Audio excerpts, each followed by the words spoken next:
Hi, today we'll combine our love of mathematics with quantum mechanics. We'll compare the Bohr model of the atom with the quantum mechanical model of the atom. In the Bohr picture, electrons spin around the nuclei of atoms in well-defined circular orbits, while in quantum mechanics, electrons buzz around in probabilistic clouds. Our main mathematical goal by the end of this is to calculate the location in an electron cloud, where the probability of finding an electron is 0. So what do most people think about when they think of an atom? Well, there's typically a nucleus with protons and neutrons there. They're held together by the strong nuclear force. And then there are electrons swirling around. In the Bohr model, the picture looks something like this.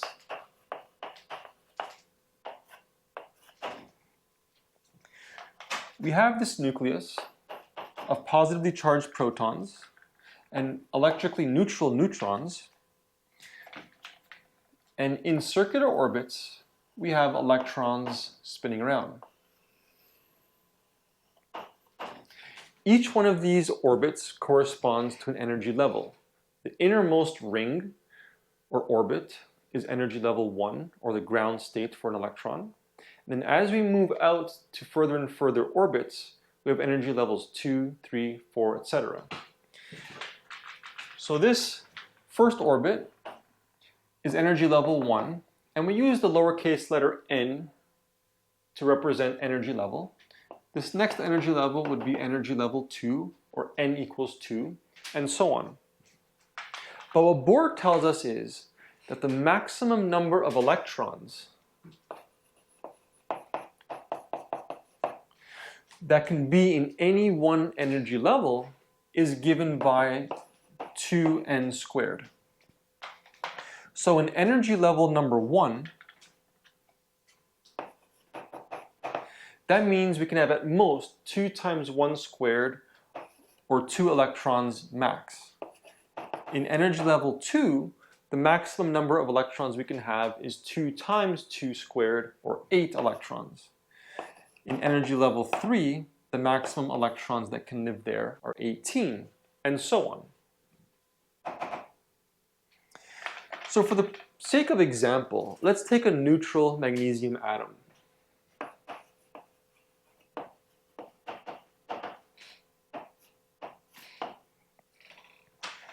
The atomic number for magnesium is 12, so that means we have 12 electrons around the atom. In the Bohr model, we have our nucleus,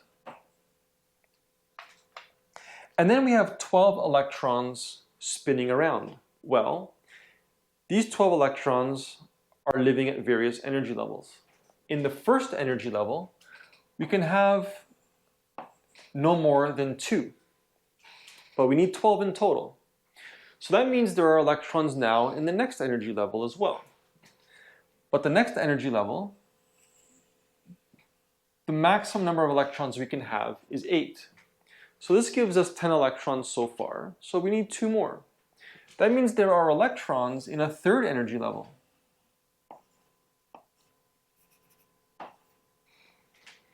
And this is how Bohr conceives of atoms. So you have 2 electrons in energy level 1, 8 electrons in energy level number 2, and 2 electrons in energy level number 3. And essentially, this n value, this energy level parameter, dictates or governs most of the structure of the atom. And that's it. But in the quantum mechanical version of things, there's a lot more going on. It's a little more complex. In the quantum model,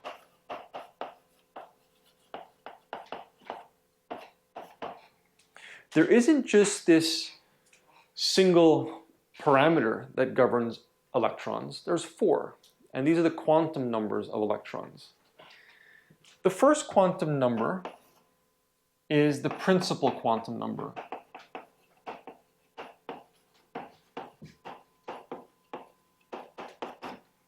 This is represented by the letter n, and it's synonymous with the energy levels that electrons can be living in.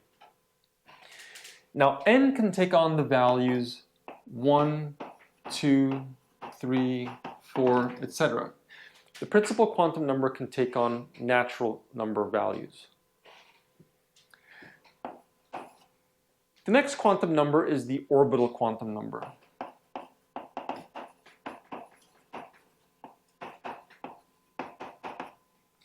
This number is represented by the letter L.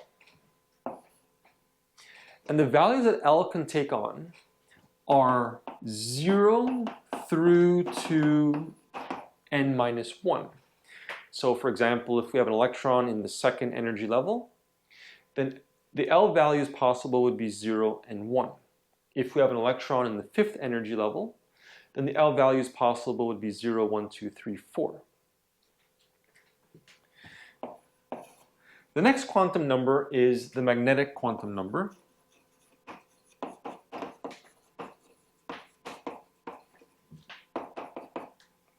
And this is denoted by m subscript L.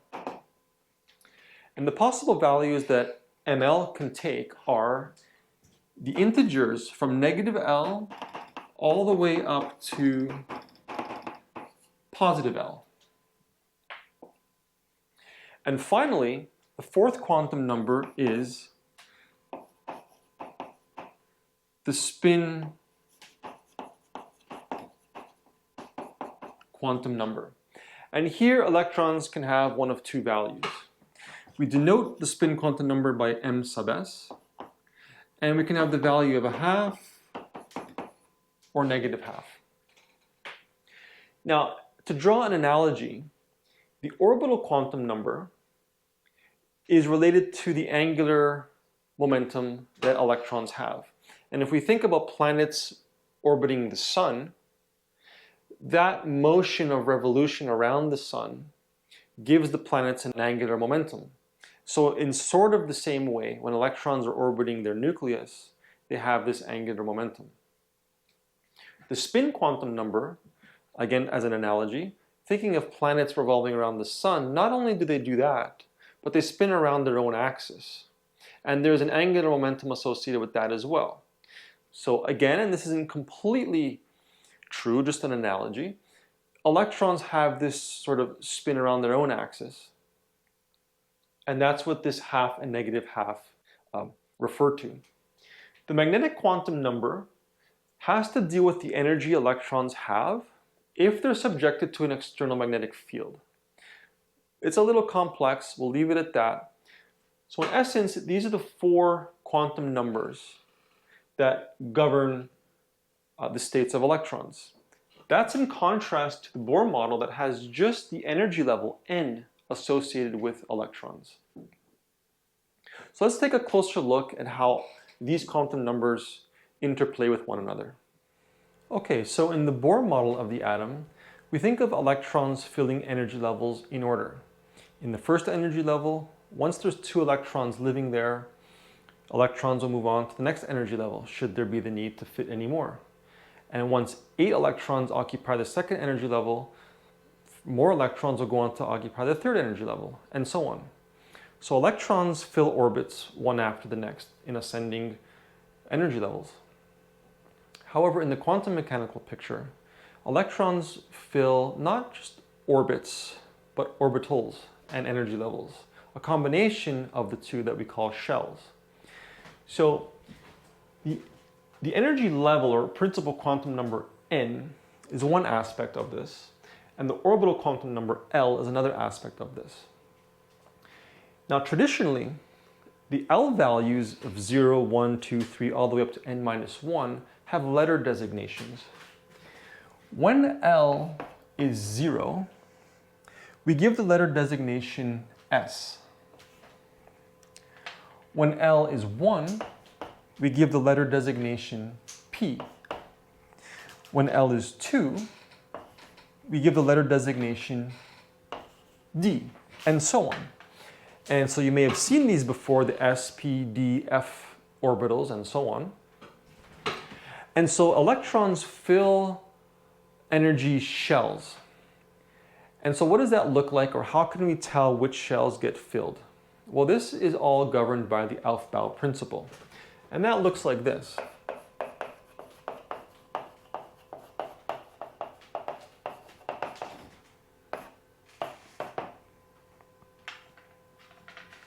There's a schematic that helps us remember the order in which electrons fill shells. And so we write down this column of shells.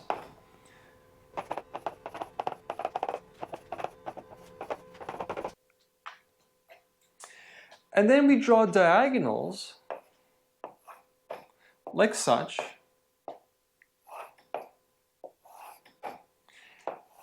And if we follow these diagonals from top down, it gives us the order in which shells are filled. So let's take the magnesium atom as an example again.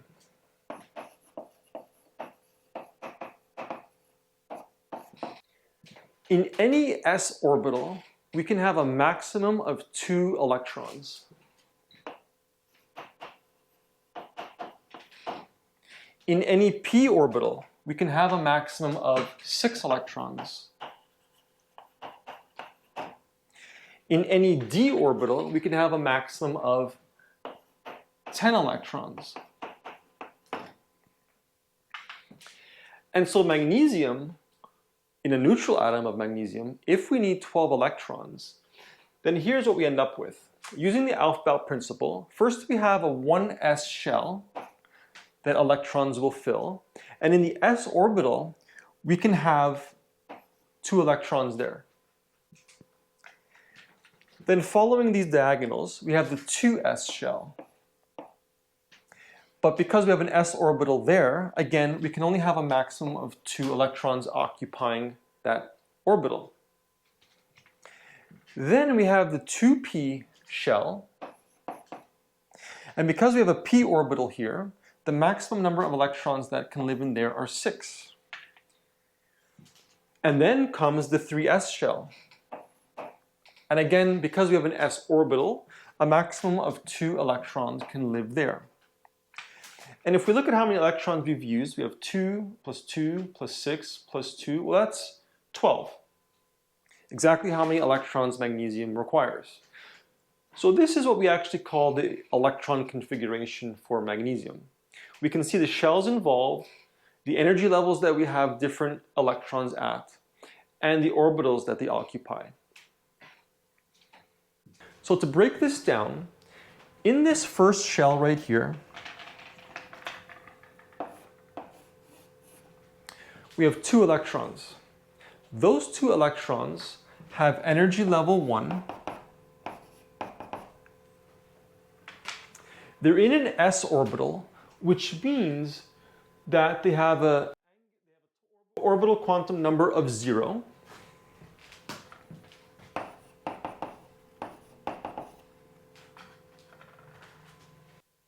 And because L is 0 in both cases, what are the possible magnetic quantum numbers that they can have? Well, the magnetic quantum numbers range from negative L to L. So in these cases, from negative 0 to 0, or just 0. So in either case, the ml value that each electron has is 0. Now, we still have to determine the spin numbers. Well, according to the Pauli exclusion principle, no 2 electrons can have identical quantum numbers. So that means if the first electron in this 1s shell, if it has these 3 quantum numbers so far, then its spin quantum number would be half or possibly negative half, but the other electron would have to have the opposite. So this electron would have to have a spin quantum number of negative half. Okay, great. Well, how about the electrons in this second shell, the 2s shell? Well, there we have electrons in the second energy level.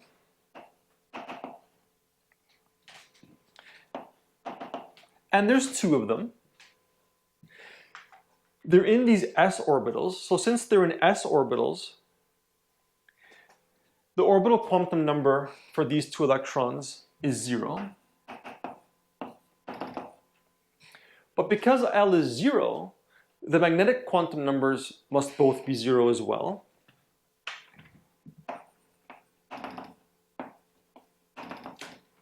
And again, to abide by the Pauli exclusion principle, the fourth numbers, that spin quantum number for both of these electrons, have to differ. So one of them could have a spin quantum number of a half, while the other one has a spin quantum number of a negative half. Now, we then have the electrons in this 2p shell. The electrons there have energy level 2, but there are 6 electrons here.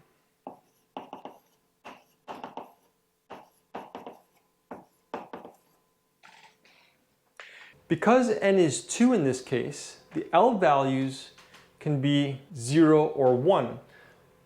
Because we're in a p orbital, the L values are 1.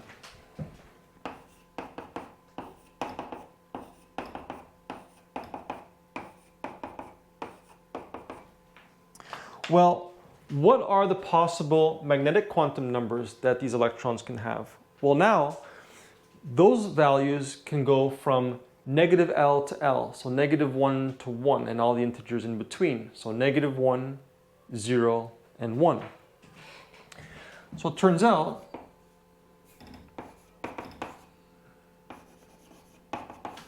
that 2 of the electrons will have an ML value of 0, 2 of them will have an ML value of negative 1, and 2 of them will have an ML value of positive 1. And so finally, we have to look at the spin quantum number that these electrons can have. These 2 electrons don't differ yet. The only way they can differ and abide by the Pauli exclusion principle is if one of the spin quantum numbers is positive half and one is negative half. Same for these 2 electrons.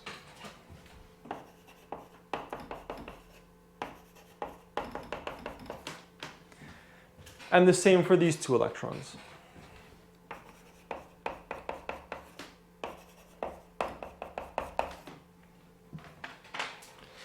Now finally, we have the electrons in this 3s shell. In this case, the electrons there are in the 3rd energy level.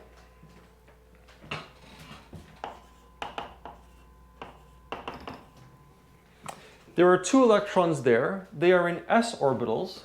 So s orbitals means that their L value, their orbital quantum number, is 0.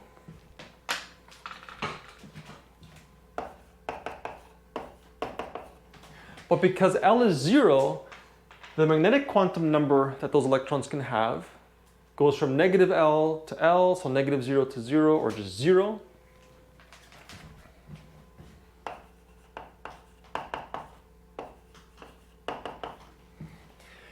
And lastly, for the spin quantum number, well, all 4 numbers can't be the same. So what will distinguish these electrons? One of them has to have a spin quantum number of half, and one of them has to have a spin quantum number of negative half. Okay, good. So we see the arrangement of these electrons. We can see how each electron has its own state.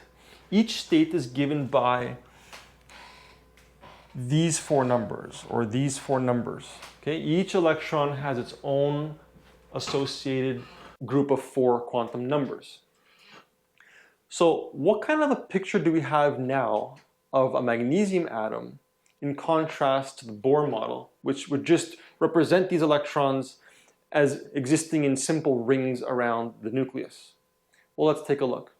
Okay, so let's look at our magnesium atoms. We've left this information on the board, the states of all 12 electrons.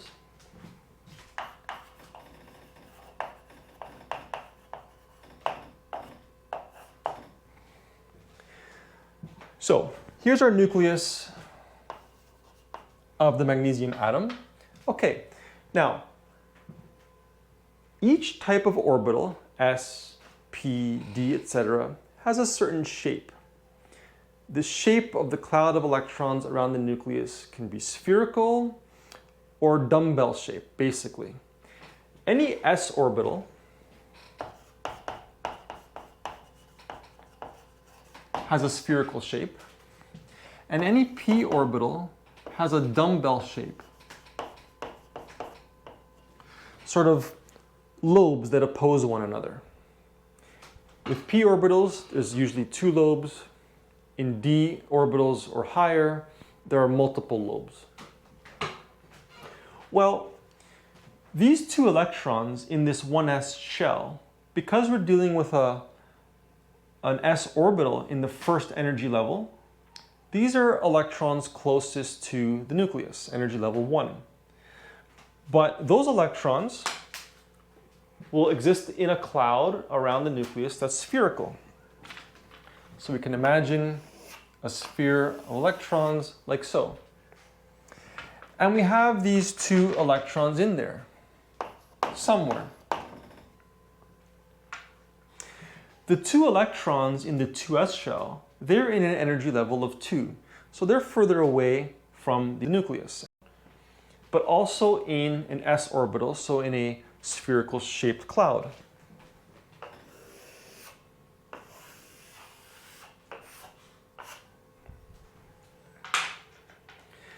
And so we see two of those in there, two electrons.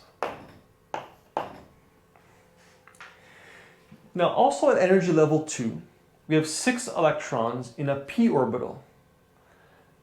But that is a dumbbell-shaped orbital. And because there are 6 electrons, and these dumbbell shapes sort of come in pairs, we have 3 pairs of opposing dumbbell shapes. So what we have now is a second energy level. We have one dumbbell like this, or lobes, another one like this, and another pair like this. So within these lobes, we have our 6 electrons. One will be somewhere in here, one will be somewhere in here, here, here, here, and here. Finally, we have electrons in a third energy level, 2 of them, and they're in an s orbital. So they're in a spherically shaped cloud. So that spherical cloud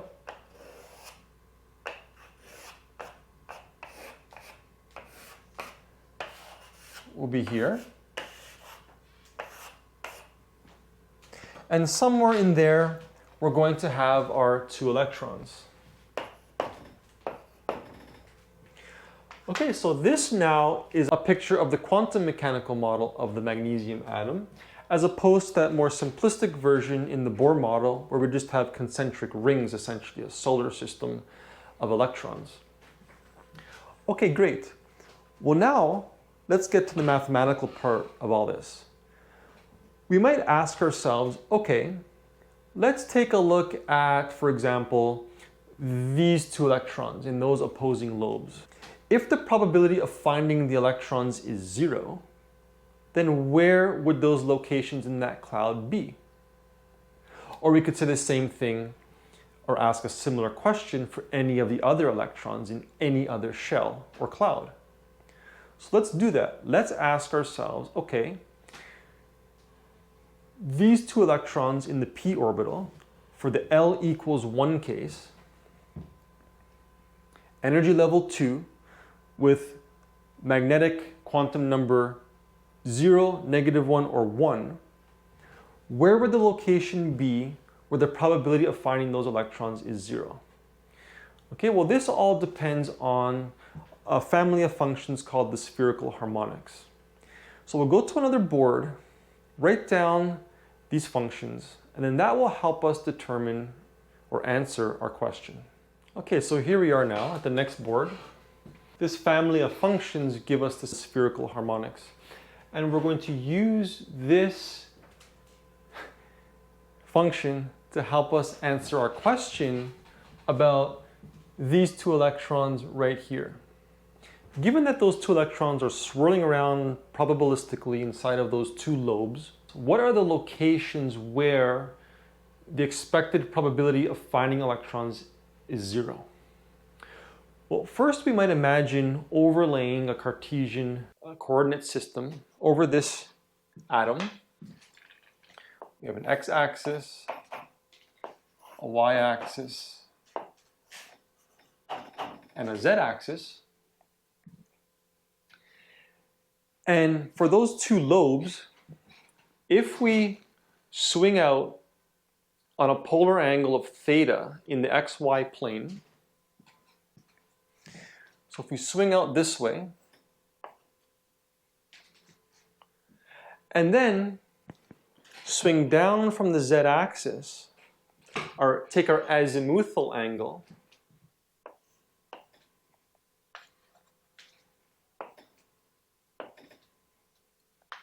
that will help us pinpoint exactly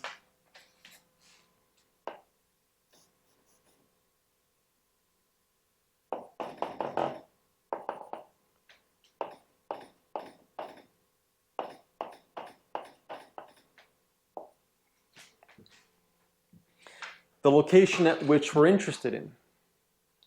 So theta is the polar angle within the xy plane, and phi is the azimuthal angle down from the z-axis.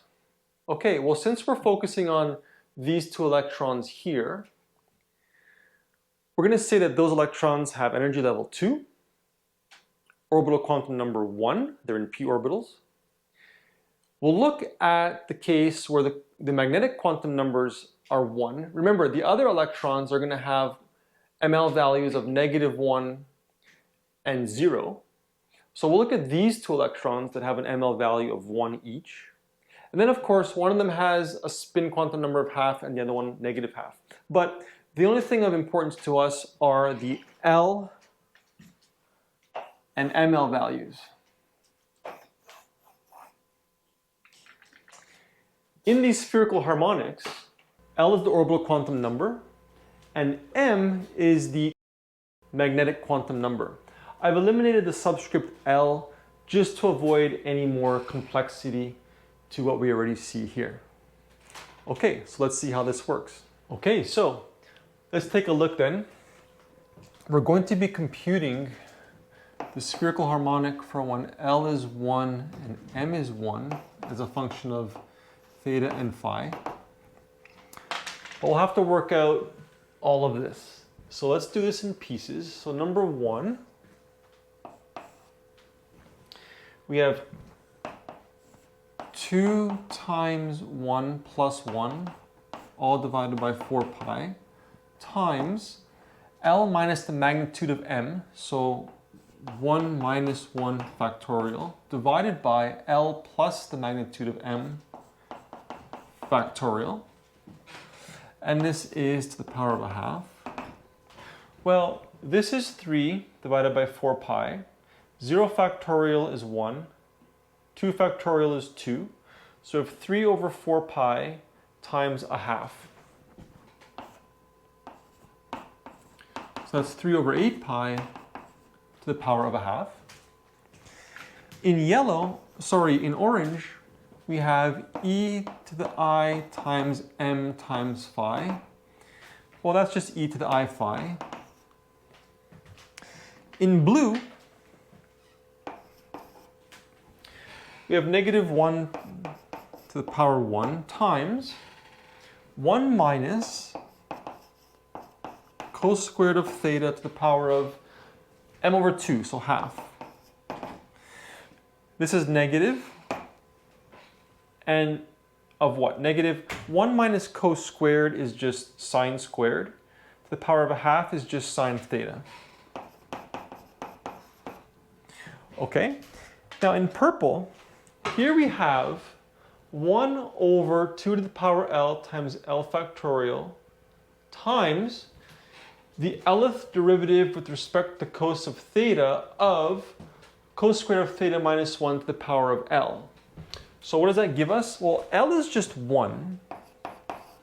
So we'll be looking at the first derivative with respect to cos theta of cos squared of theta minus 1 to the power of 1. Well, the derivative with respect to cos of theta of cos squared theta is just 2 cos theta. And the derivative of minus 1 with respect to cos of theta is just 0. But we have to also multiply by this factor of 1 over 2 to the L times L factorial. So what we have then is 1 over 2 to the power 1 times 1 factorial is just 2. So we get a half of what we just obtained, 2 cos theta.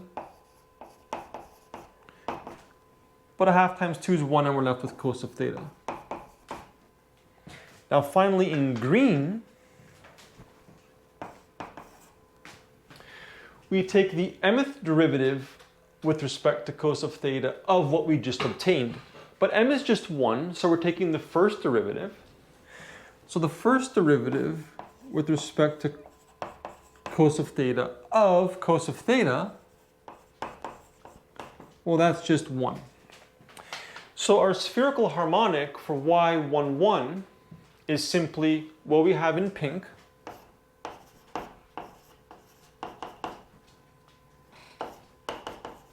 times what we have in orange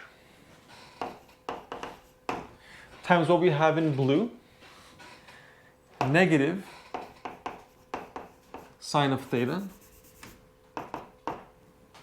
times what we have in green, which is just 1. And so there you have it. Here is our spherical harmonic for these two electrons with L values of 1 each and ML values of 1 each. Okay, what is the location where we would not expect to find these electrons, where the probability of finding them is 0? Well, that's an easy question to answer. Now that we have this spherical harmonic for those two electrons, we'll simply square this result, set it equal to our probability that we've asked ourselves about, 0, and then solve to see what we obtain. So let's try that. Okay, so let's answer our question. What is the location where the probability of finding these electrons is 0? As we said, we will simply square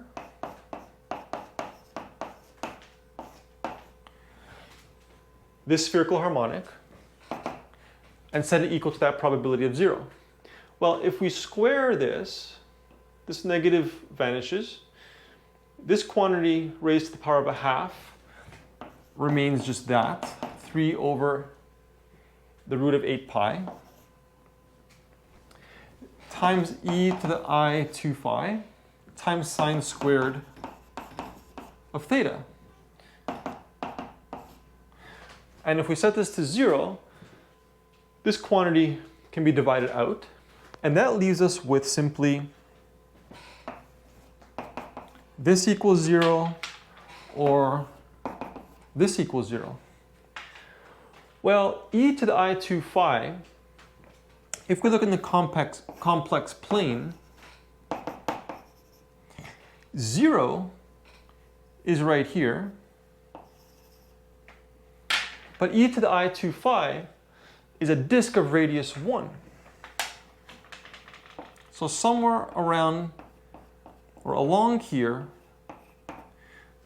we'll find our values of e to the I 2 phi, but those values can never be 0. So there is no solution there, which leaves us with finding the solution of sine squared of theta being equal to 0. Well, if sine squared of theta equals 0, we can square root both sides, and we have sine of theta equals 0. Well, when is the sine function equal to 0? Well, if we look at values from 0 to 2 pi, those values occur at 0, pi, and 2 pi.